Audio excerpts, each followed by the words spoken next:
Greetings, everyone. Welcome to another edition of Before I Do, the show that shares with you everything that should be done before saying I do. So whether you are dating, engaged, want to be married, or don't know if you want to be married, we are here to help you facilitate courageous conversations on dating and relationships. Absolutely. And this show is meant to be interactive. So when we pose, tonight is our Q&A night. It sure Question is. and answer. So we are going to pose, we hope that you pose some questions so that we can answer them. So your job is to ask us questions.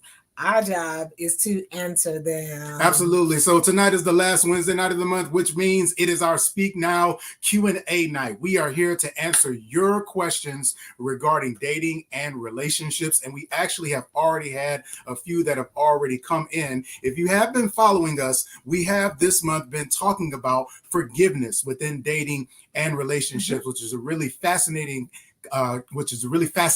topic in this day and age when we talk about cancel culture and red flags and so many different things that are now when it comes to forgiveness seem to be reserved just for marriage.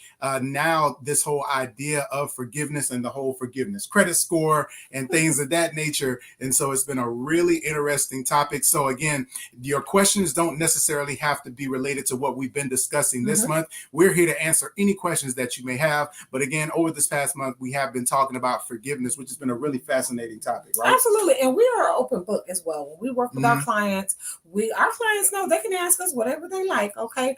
We're an open book. And because, a part of, not that we make decisions about us, but we want you all to know that, we speak from a place of support, love, and and care, concern, and all of that, and consideration. So you can always feel free to ask us any personal questions about our relationship. Everyone, it is our privilege and our honor to introduce to you all the host of SOS, Saving Our Sex Lives, which takes place each and every single Tuesday afternoon here on the Couples Academy Network. Miss Lakeisha Hines, she says, hey, family, thank you so much for tuning in, Lakeisha. And so again, you can check out her show, SOS, each and every single Tuesday afternoon, Saving Our Sex Lives, and you can always catch the replay as well. So tonight, again, this is our Speak Now Q&A night, and so we're actually going to go ahead and jump into our first question of the night, which is there any way to raise your forgiveness credit score? Now, Charmaine, I'm going to throw this to you first, obviously, because you're the one who came up with this whole idea and concept of forgiveness credit score. So can you talk a little bit about what is a forgiveness credit score, and then answer the question, is it possible to raise it? Because obviously credit repair is a big thing now for people. And so can forgiveness as a credit score be raised? We know it can be lower, but can it be raised? Absolutely, it can be raised. Forgiveness is a journey, and it is one that really it's an individual journey. You don't need the offender to be involved in your forgiveness process. That's the first thing, right? But when we talk about forgiveness credit score, for me, it really goes, I really want to think for our couples to know that it is really important to really support your partner in the relationship, in the sense that if an offense occurs and you're upset with your partner, you choose to go back and tell your family, oh my gosh, my boyfriend or my girlfriend, they upset me, they did this and that. A lot of times with our families, that credit score is this person hasn't done anything. So they don't have any negative marks on their credit score. However, right, when you start telling them about this offense and that offense, and they haven't even met them or even experienced or encountered them at all, right? Sometimes you're already starting to, they already are like, uh-oh. They're marking off. Deduction, right? A deduction. That's another deduction, right? They come over to the family reunion, or they come over to the holiday meal, and I don't know, you're not eating, Big Mama's, you're not eating her favorite dish that everybody in the family loves, but you're not eating the dish. Okay, deduction. So really, forgiveness credit score is just, it really goes back to sometimes you have a bigger pool of grace to be forgiven by your families for certain things. But when it comes to your loved one, your spouse, things like that, it can be more fragile. And so you want to treat it as if the credit score is here to start out with, and you don't want to continue to, by your own mouth, cause them to really have to suffer some of those deductions because of the things that you're feeding your family.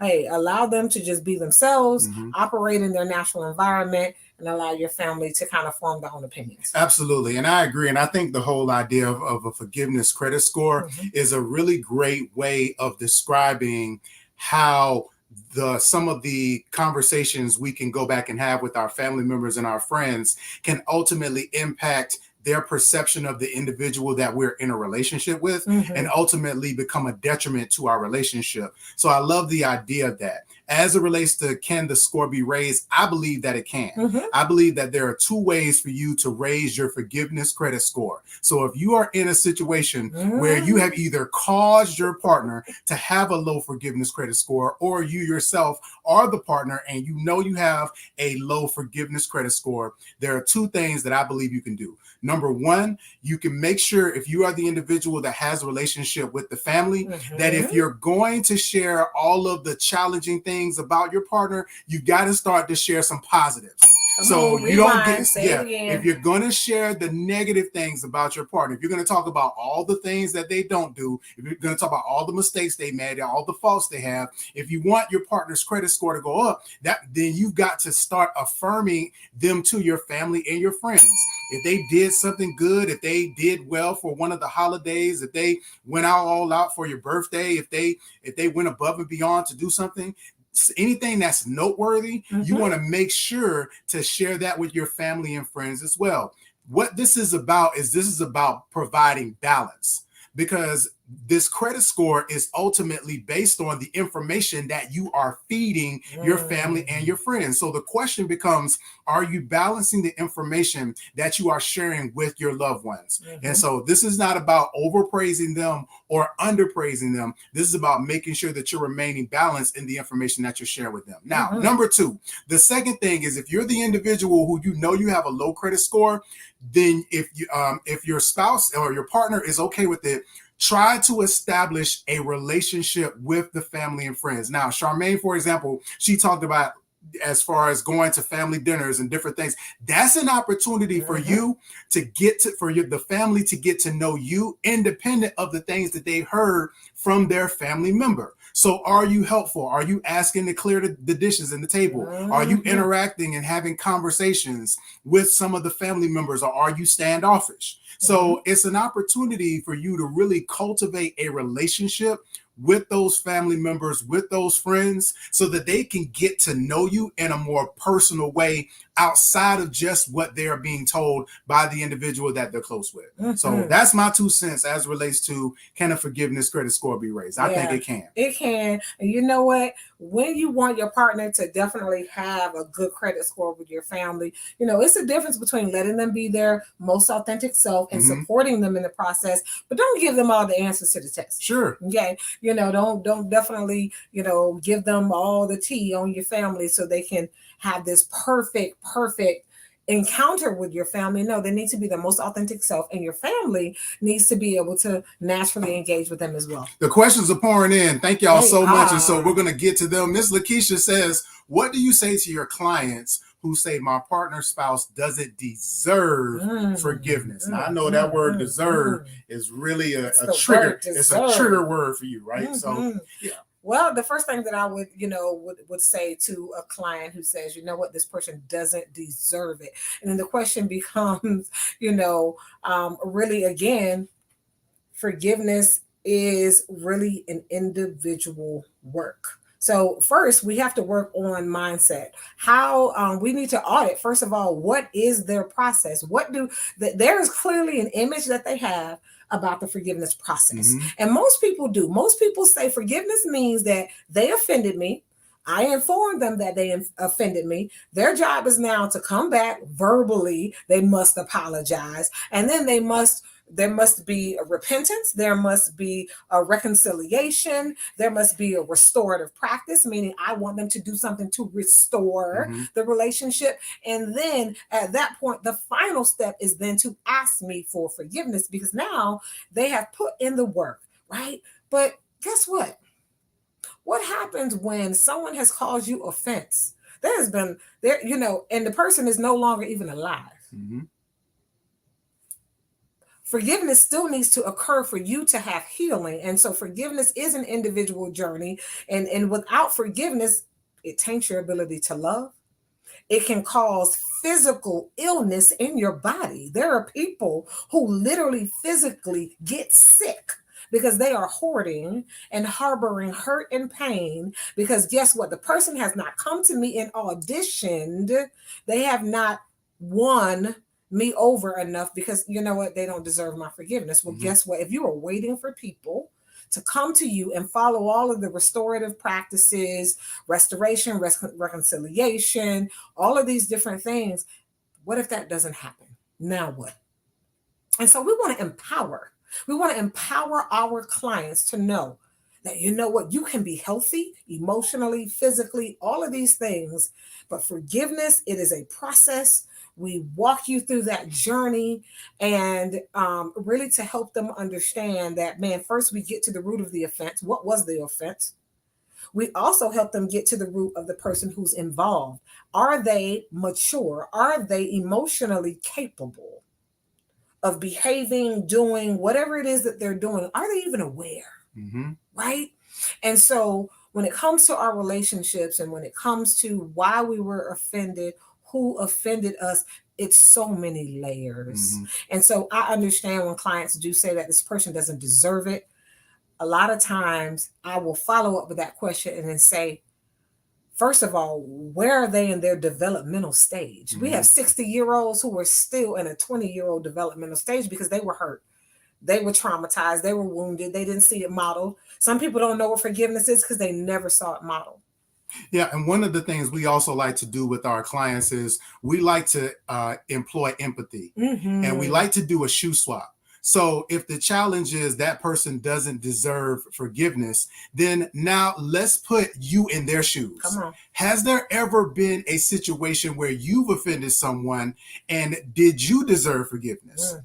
And so doing that is really important in providing, again, the opportunity for empathy and people to be able to see themselves. And obviously, deserve is a very tricky word because it implies that this person is at a certain place where they have earned and they are worthy. They are worthy of this restoration. They're worthy of this gift that we're giving them. Well, it's a reminder too that forgiveness is for you first. Forgiveness is for the individual first. And so it's important, again, that we always help our clients to recognize and see how, really, to be honest, if you're honest about what you deserve, most of us do not get what we actually deserve.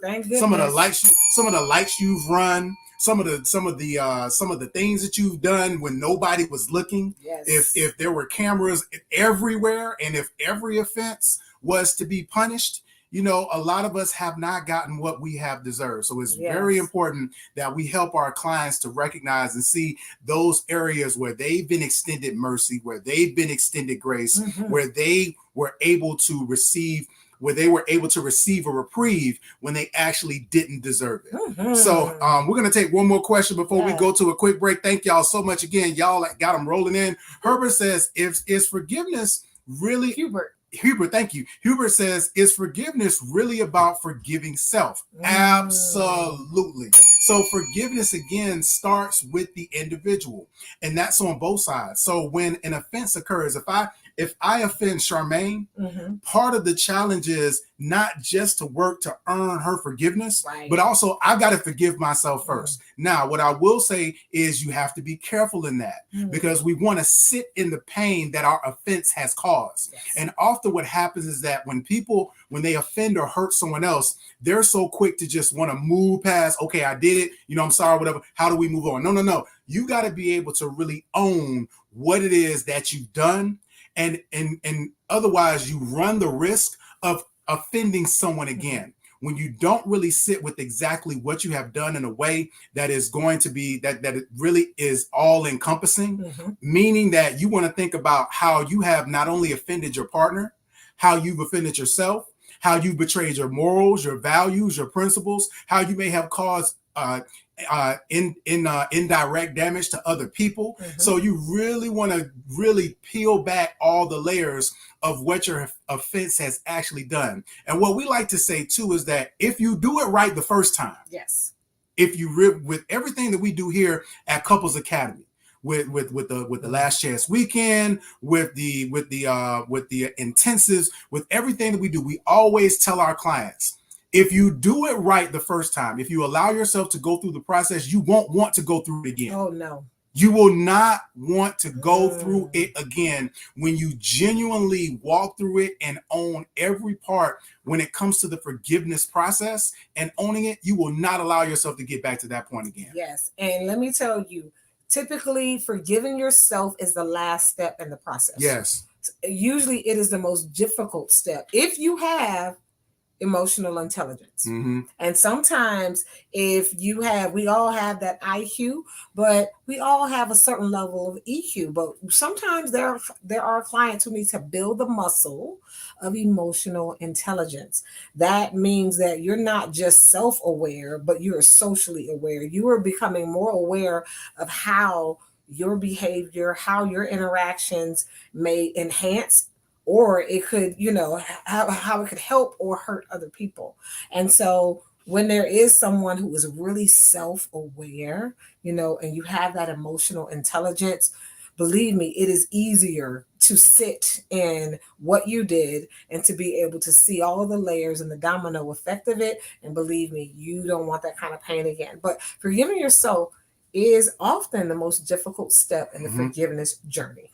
Absolutely. Hey, everyone. Thank you all so much for your question. Miss Jackie, we see you. Yes. We're going to come back with your question after this quick commercial break. You all are tuned into Before I Do, and it's our Speak Now Q&A night. Stay tuned, everybody. Welcome to the Couples Academy app. The Couples Academy app is your go-to hub for how to do marriage right.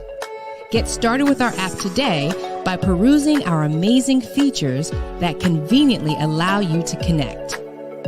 This app is packed with powerful content and resources to help you grow and stay connected.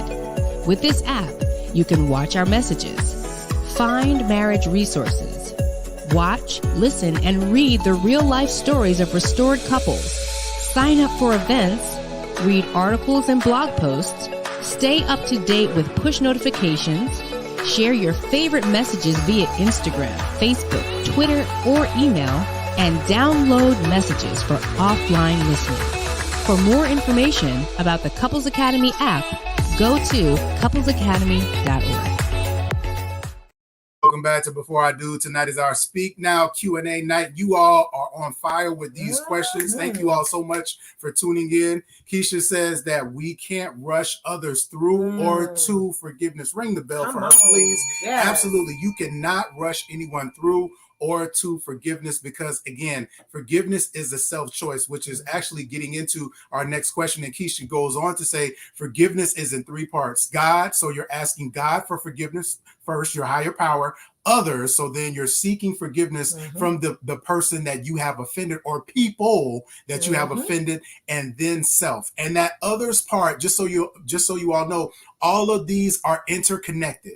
The challenge oftentimes when it comes to forgiveness is we want to do one part without doing the other. Yep. So it's like, I forgive myself and I ask God to forgive me. No. There are people that are in the middle that have been impacted, right? Yep. And yes, there's hard work in asking others to forgive you, but that is connected to God and it is also connected to yourself. So you cannot do one without doing the others. And I just want to add to that, because let me tell you, there are people too that have a very public, private, a rigid regimen, right? In the sense that that was a lot of our words, but there are people who, they feel like, well, I spoke to God in private. I forgave myself in private. I'm good. But what about your offense was public? Right. You showed your behind in public, right? And so sometimes we also have to factor that into place as well. Like some people, they want to ask for forgiveness. No, sometimes your higher power, God, will call you to forgive publicly and call you to do that. And so, but if you are honoring God,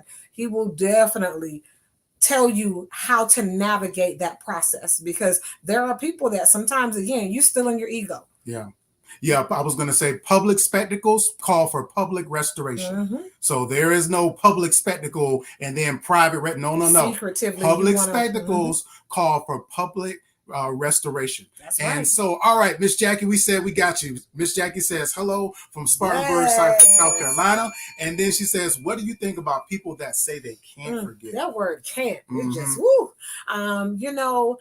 It goes back to if they can't forgive, the question becomes is what is their definition of forgive? What does it mean for them to forgive? Usually when people say that, they're defining forgiveness as pretty much absolving the person from what they did.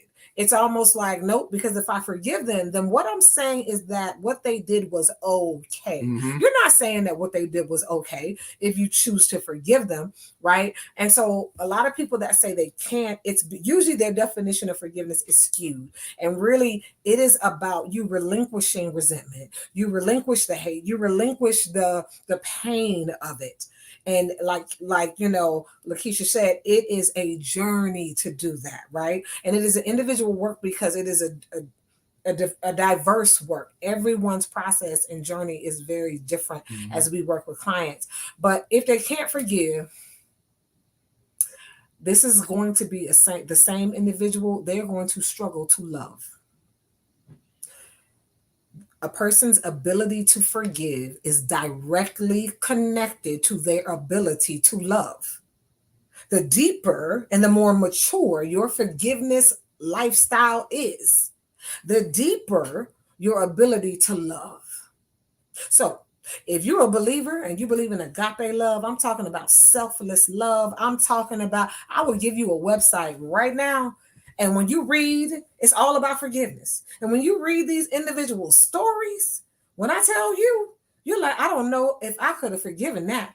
I mean, and people with these powerful stories about how they forgave, huge offenses. And so the deeper you are able to forgive, the deeper your ability to love. So a person that can't, is it that they can't or that they won't? Maybe they just haven't built the muscle. It is a muscle.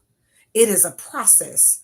And it does sometimes go against your body, because when somebody offends you, your natural body senses, it's going to sound an alarm. If a person hit you in the face, the next time somebody raises their hand, your body is already sounding the alarm and your defense mechanisms go up. So forgiveness is a process. It doesn't feel normal, but it is, in fact, a requirement if you want to love deeper. Yeah, and it's important to remember, too, that often people tether forgiveness to other aspects of the process as it relates to forgetting and then also restoration. It is possible to forgive someone and not restore the relationship. Absolutely. It is possible to forgive someone and not necessarily forget what they did. I don't hold it against you. Right. And I don't use it and I don't weaponize it against you, but I'm not going to forget it. Meaning that it's something that I put out of my mind, but I'm not going to weaponize it against you. So again, it really goes back to this person's definition of forgiveness and what it is that they deem as the things that are required in order to extend forgiveness. And Charmaine, you said something, and you said it a few times, with this whole idea of your capacity to forgive is directly connected to your capacity to love. How did you come up with that equation? What was it that led you to that mathematical function? I mean, I will admit, y'all, this is definitely a part of my personal journey. I even as a teenager, my upbringing, there was a lot of anger that I had in my teenage years. Anger with my birth parents, anger with a lot about what I didn't know about my culture, my heritage, some of the abuse, I experienced in foster care. And I had this anger, and it didn't start coming out to my teenage years. And man, I prayed. I had praying parents my adopted parents, they were praying people. And when I tell you, they introduced me to the Lord, and I asked God, I said, help me find these answers to questions that I don't know, right? And when I tell you, I was sat in a life class, a master class, that God helped me see the humanity of my parents, They weren't able to take care of me as a child. He helped me to see them as people apart from who I expected them to be, right? And I saw that, man, these were fragile individuals coming to a country, didn't speak, had heavy accents. They were treated not the best, taken advantage of in some different areas. And man, I saw their humanity. Mm-hmm.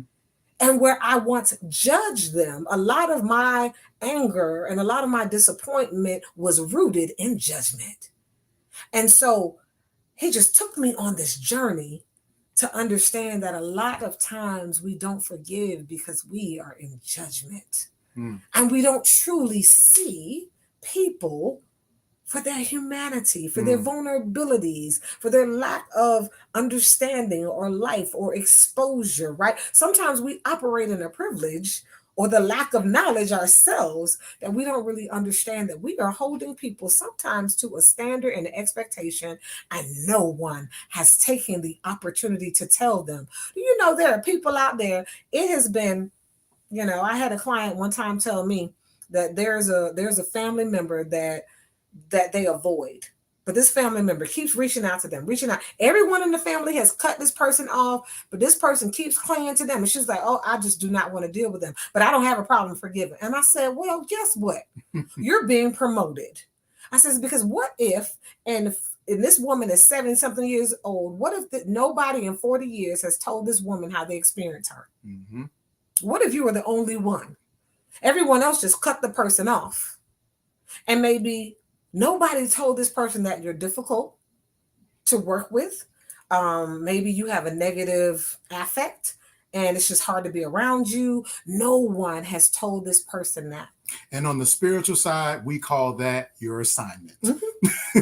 Yeah. On the spiritual side, we call that your assignment. So you are assigned to this person. Mm-hmm. And sometimes God is nudging you to say, you know what, you're the only one I can trust. I can count on to help mature this person, but they cannot grow if nobody will tell this person the truth. Mm-hmm. And I like to joke with Walter, you up there in heaven and you're mad like, wait a minute, what are they doing here, God?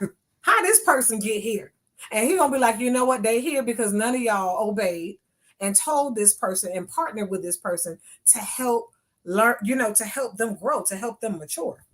So anyways, I know that was a tangent, but no, but again, that's powerful. And I think it's relevant to this idea of forgiveness, but also why it is important for us to cultivate and build that muscle. Yes. Because many of us want to love, we want to be loved, but we also have to make sure that we are willing to forgive. Yes. And so we have to be able to build our capacity to forgive if we want to have that capacity to be able to love. Everybody, thank y'all so much for tuning into our Speak Now Q&A night. Y'all did an awesome job with these questions and comments. Be sure to tune in each and every single Wednesday night. But more important than that, reach out to us for a session. Yes. Because we want to partner with you on your individual and also your relationship journey as well. Like we like to say, you are always in a relationship with yourself. So whether it is individual coaching or either collective coaching and counseling for your relationship, reach out to Charmaine and I. We love speaking with partners and individuals to help them cultivate and strengthen their relationship. So on behalf of the Couples Academy, my name is Walter Jennings. Yes, my name is Charmaine Jennings. And we will see you all next week for another edition of Before I Do. Good night, everybody. Good night.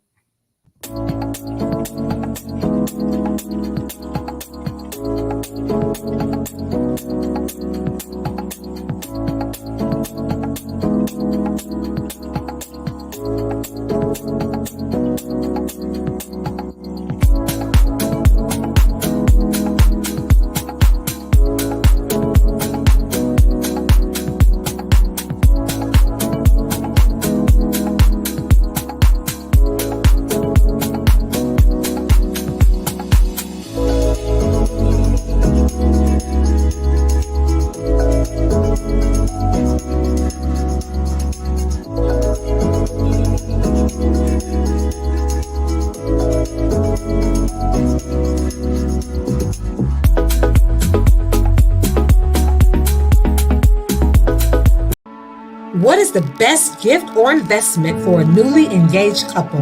What do couples really need? Proactive, transparent, synergy. they need to synthesize. A 12-week premarital group counseling experience that combines the mind, heart, mission, and vision for an effective future. No matter the age or life experience, this research-based curriculum will help to increase marriage resilience by 30%. Why choose SYNTHESIZE for premarital counseling? 1, to better understand yourself and your partner, and to audit your past and present condition in order to be a proactive couple. 2, to engage in crucial conversations about finances, communication, sex, and intimacy, to be fully and completely transparent. 3, to develop a unified vision and mission in order to embody high levels of synergy. Give the gift that builds proactive, transparent synergy. Synthesize.